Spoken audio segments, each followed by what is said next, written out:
Welcome to our Insight series on organizational well-being. Our question for this week is, Wellness Big 10, what are the main program intervention options for financial wellness? Number 27. As we think about this question of what are the main program intervention options for financial wellness, we're going to be using the same continuum we've used for other of the Big 10 issues. And that is, as you go down the list and as we cover each point, the further on down the list, the more costly the intervention option is, the more difficulty in delivering it and the skill required to do it well.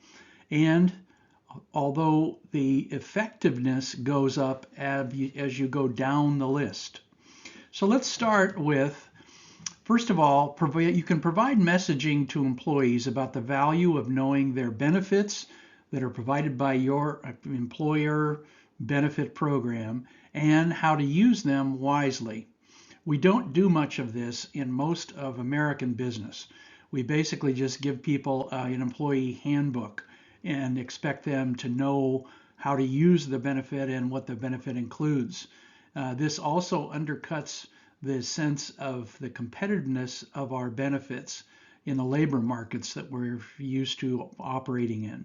So that's the first thing you can do, is to message employees about the nature of their benefits and how to use them wisely. The next thing you can do is, as an intervention option, is to distribute to employees educational materials on the basics of good personal financial management practices. We know from the American Psychological Association's annual survey that the most stressful issue for American employees is their decision making around their personal financial resources.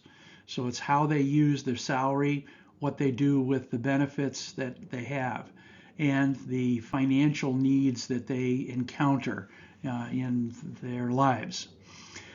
The next one is to encourage employees and spouses to seek out an independent financial advisor. And that means someone that is not selling a particular insurance line of issues or annuities or other kinds of financial vehicles, but someone that is in fact interested in helping people make sound decisions across the full spectrum of their financial decision making. The next item is to encourage financial literacy around the major financial decisions of life. You can also look up financial literacy in your browser. Use the term financial literacy. Up will come a number of issues that need to be part of what we help people with around their personal financial decision making. You can also take steps to strengthen the cultural norms around good personal financial management. And that's by messaging. It can be by artwork that is inspirational or advisory. It can be the kinds of things and how we lay out our various communication devices in break rooms and in various areas that employees are in, and or banner ads that we use in our HR function for employees. So lots of different places where you can strengthen those cultural norms. Cultural norms are just expectations that people have about what other people think about the specific behaviors, and in this case, making wise personal financial management choices. The next area is to have employees search their smartphone app store with the term personal financial management, and then examine the apps that come up. And that can be done on an individual basis without having a group of employees do it. But that's also another option where you can get a group of tech-savvy employees and have them review those major personal financial management apps and websites, and then to recommend specific ones for the workforce involved. Another one of the programming options you have is to provide the best personal financial management smartphone app and or books or websites that are part of an e-health portal that include and can go to employees and their spouses and actively promote their use. Usually we don't get high usage of anything if we just mention it once or we just present it once to a population. We need to be able to mention it frequently and remind people about its availability. The next thing that you can do is to provide access on the company intranet and internal website for employees to the best financial wellness software apps that can be used by all employees. And they may be computer-based or smartphone-based. The next area of intervention is you can provide a lunch and learn session on personal financial wellness for employees and spouses. You need to be a little careful about the people who are presenting, that they are not essentially selling a particular financial product. Another one of the options is to provide a series of lunch and learn sessions on the organization's employee benefits so that people understand their benefits more fully, and then what are the good personal financial management tips that you can use. And you can also provide a learning management system module on personal financial management tips with a quiz and link it to your wellness incentive approach. Now, we're also going to be going over the specific content areas that I would recommend you consider as part of a personal financial management type of intervention as part of your wellness or well-being program.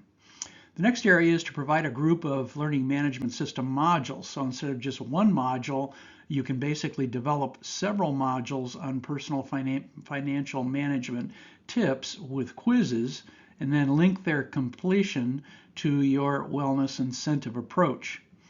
You can also provide a list of vetted financial advisors.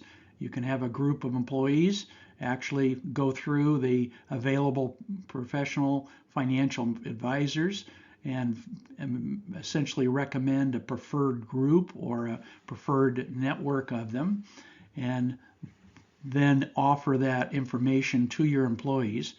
The next area, and again, as we increase and go down the list here, the cost of doing it, of each of these things, goes up.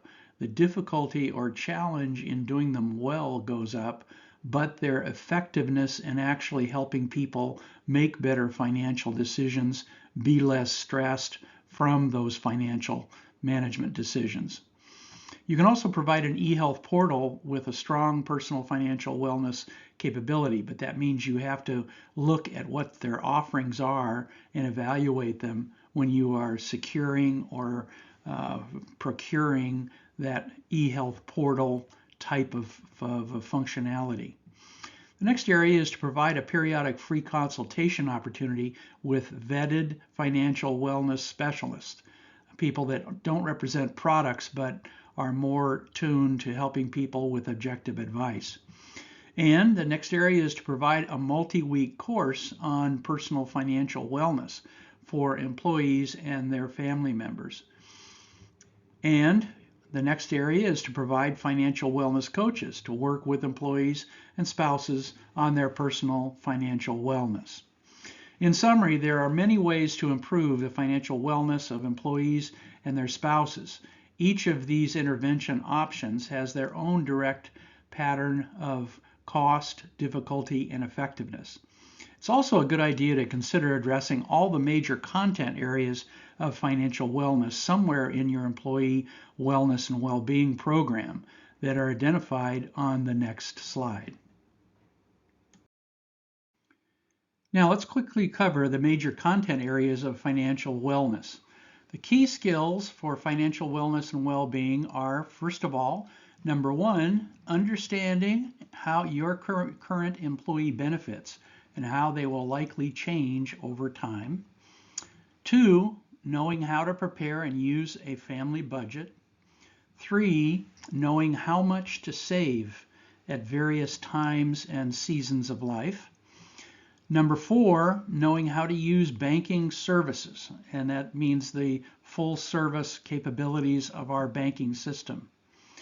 Number five is knowing how to decide if a home or car loan or purchase terms for any major item are favorable and competitive. It's how do you go about determining whether those are good particular purchase terms or terms for the purchase of various large expenditures. Number 6 is knowing how to build and preserve your credit rating. Number 7 is knowing how to evaluate financial investment options for retirement, particularly. Number 8 is knowing how to be prepared for personal financial emergencies, which can occur as we experienced in the pandemic, the COVID pandemic. Number 9 is knowing how to be prepared as best you can for societal financial emergencies. Those can be severe recessions or times when our economic life is turbulent. Number 10 is knowing how to respond to unethical business practices as the consumer. What is your recourse? What are your items and activities that you can do if you in fact have encountered an unethical or inappropriate business practice on the part of someone you've engaged to perform either a service or to purchase a particular product? Number 11 is knowing how to finance your children's education. What are the options and alternatives? Number 12 is knowing how to protect your family from sudden death of the primary earner or wage earner, and that's you. If you died quickly or suddenly and with an unknown situation, an unexpected situation, what would your family's financial life look like? Number 13 is knowing how to find objective advice regarding your personal finances. Number 14 is knowing how to use the internet and computerization to help manage your personal finances. And that's essentially some of the more practical things of what kind of QuickBooks programs or others that you use to keep a budget on your financial resources or to prepare for your income tax submission and state tax submission. Now, admittedly, this is a very, very extensive and comprehensive list. You may not get there in 1 year, but if you take on several of these and then do them in a sequential way with some ability for people to access the earlier materials, like a learning management system module, then that's the best approach that you can use. In summary, there are a lot of things to learn about financial literacy, and to assure that you have a high level of financial wellness can be done as part of your employee wellness and well-being program. Now, for more information on this topic, try putting the following search strings into your web browser. First of all, financial wellness for employees. Second, financial wellness and well-being. Third, tips for financial wellness for employees. And lastly, good financial practices for adults. Next week, we will address the question, Wellness Big 10, what are the main program intervention options for pandemic preparedness? For more information, please visit our website at www.chapmaninstitute.com.